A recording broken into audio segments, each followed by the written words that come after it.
Good morning to all. आप सभी कैसे हैं? मैं उम्मीद करता हूँ आप सभी अच्छे होंगे। आज मैं क्लास करने वाला हूँ।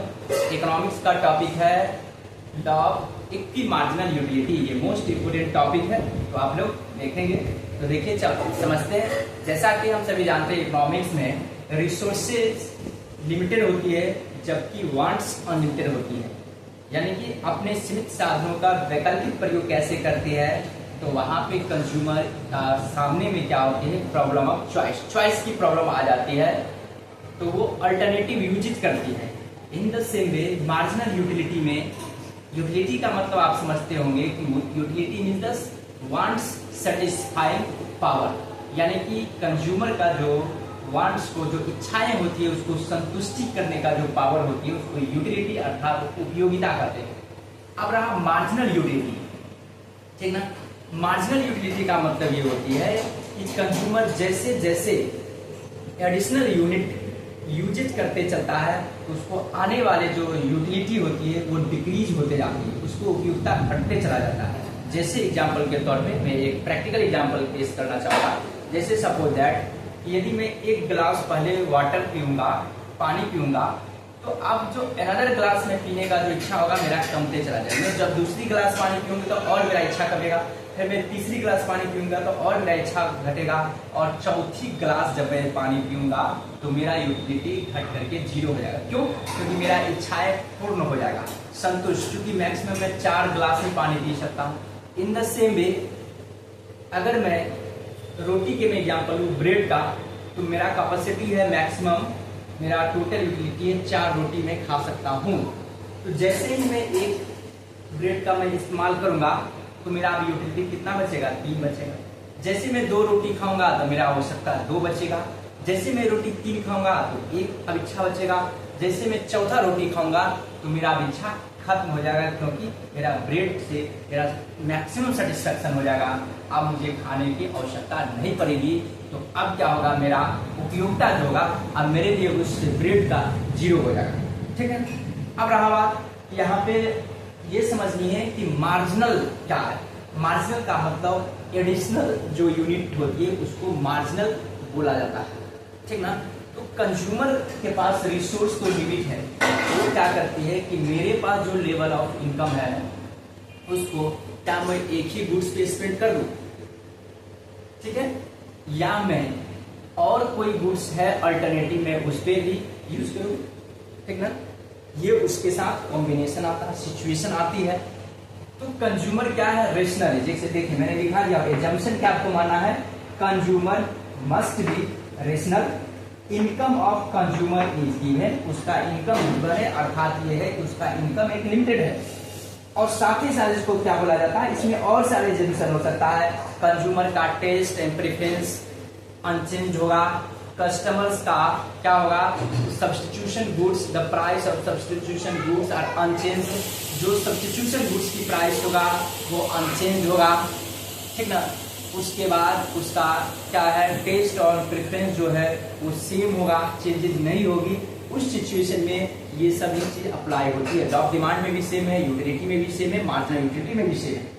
उसके बाद करता है also called Gaussian second law. ये इसको मार्जिनल यूटिलिटी को गोसेन का सेकेंड लॉ भी बोला जाता है।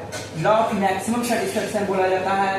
इसलिए बोला जाता है मैक्सिमम सेटिस्फेक्शन क्योंकि यहाँ पे कंज्यूमर जहाँ पे ज्यादा वो सेटिस्फाई होंगे वहां तक ही वो खर्च करना चाहेंगे।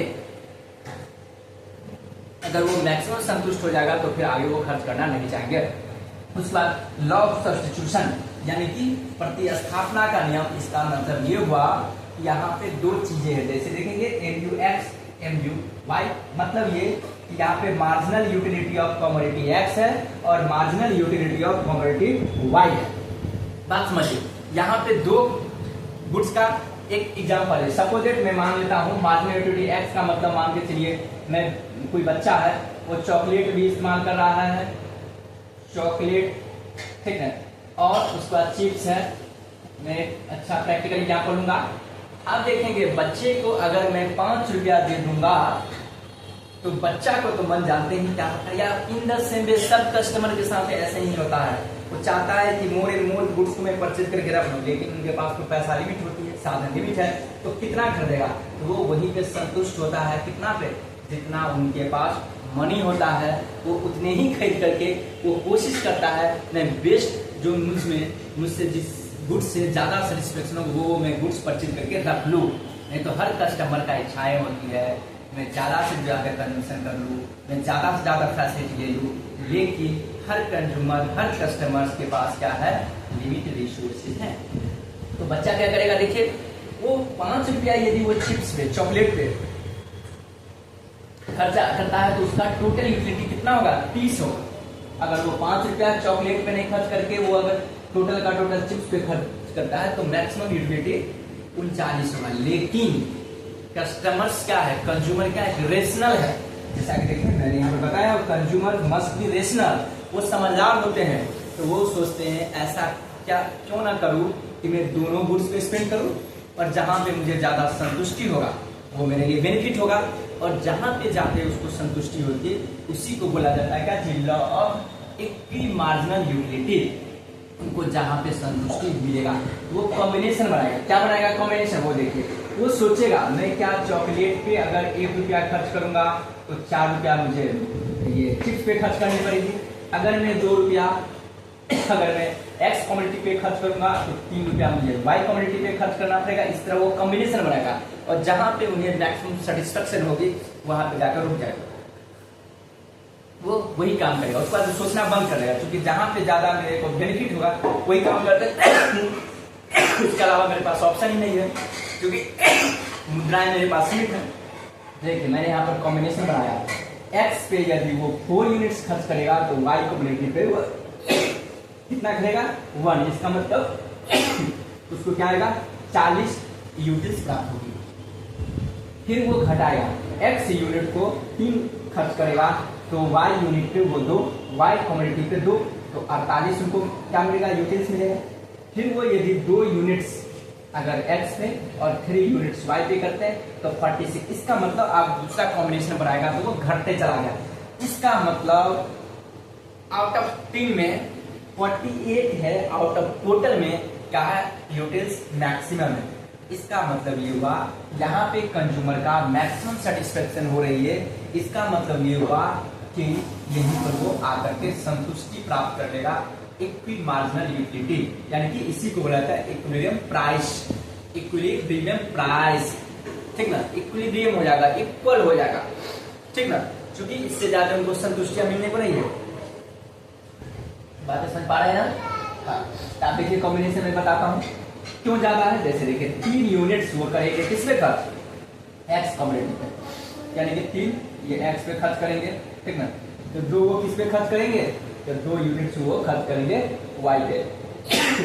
तो देखिए यहां से यहां जोड़िए, एक्स के लिए कम्युनिटी कितना हुआ, utils x is equal to total 10 8 18 अच्छा 24 ये हो गया। वाई पे कितना हुआ, वाई के लिए देखिए 2 करेंगे तो 12 10 12 ना 10 18 24, ऐसे हो गया 12 और 10 22, 12 और 10 22, 10 18 24 आइए 22 हो गया 46, ठीक है 46, ठीक है। यहाँ मैंने लगता उल्टा लिख दिया था, यहाँ पे 3 होगा तो 46 और 18 24 होगा 22, यानी कि 46 होगा। यहाँ पर 46 होगा, मैं थोड़ा सा उल्टा ऐड करने में कर दिया हूँ, इसका मतलब यहाँ पर 48 हो जाएगा। फिर देखिए इसका मतलब एक्स वो खर्च किए कितना पे 3 किए और इस पे वो 2 कर लो। अब देखिए यदि वो 2 यूनिट एक्स पे करेंगे, एक्स पे 2 यूनिट, तो देखिए 2 अगर करेंगे यूनिट एक्स पे तो 10 18 हो जाएगा। 3 इस पे खर्च कर रहे हैं तो यहाँ से यहाँ जाएगा जोड़िए 10 12 10 22 8 30, तो यानी कि 3 वाई पे खर्च करेंगे तो इसमें 30 होगा, यानी कि 48 ये होगा 48। अगर एक्स पे 4 करते हैं वो देखिए, इस पे भी एक और कॉम्बिनेशन 4 अगर एक्स पे करते हैं खर्च तो कितना होगा, 4 में आइए यहाँ, यानी कि 10 8 18 24 4 28 होगा, ठीक है। और 1 यूनिट करेंगे किस पे, वाई पे, तो वाई का 1 यूनिट कितना होगा 22 होगा, इसका मतलब ये 40 होगा। अब खुद देखिए कि कंज्यूमर का मैक्सिमम सेटिस्फेक्शन कहाँ पे हो रही है, तो वो जहाँ पे इस लेवल पे, ठीक ना, 2x यानी कि 2 रुपया वो 2 यूनिट x कमोडिटी पे खर्च करेंगे और 3 यूनिट वो y यूनिट पे खर्च करेंगे, वहां पे उन्हें मैक्सिमम सेटिस्फेक्शन होगा। ठीक है, बातें आपको समझ में आ रही है। अब देखेंगे इसको हम लोग डिनोट कैसे करते हैं, तो वो देखेंगे। इसका एक फॉर्मूला होता है, marginal utility x upon price of x commodity is equal to marginal utility y upon price of y commodity is equal to marginal utility of money. क्या समझे, ये होना चाहिए, ये सभी को सभी इक्वल होना चाहिए। यहाँ पे सभी चीज इक्वल होनी चाहिए, यहाँ पे मनी भी इक्वल, देखिए यहाँ पे 5 रुपया क्या है, मनी भी इक्वल हो गया। ठीक है, तो इस तरह से, तो आई होप आपको बातें समझ में आ रही हो। मार्जिनल यूटिलिटी क्या है, अगर मैं इसको एक ग्राफ के द्वारा रिप्रेजेंट करूंगा तो उसको थोड़ा मैं ऑन कैमरा देख दे रहा हूँ, क्या आप लोग को दिखाई दे रहा है ना सही से? हाँ सर, सही है।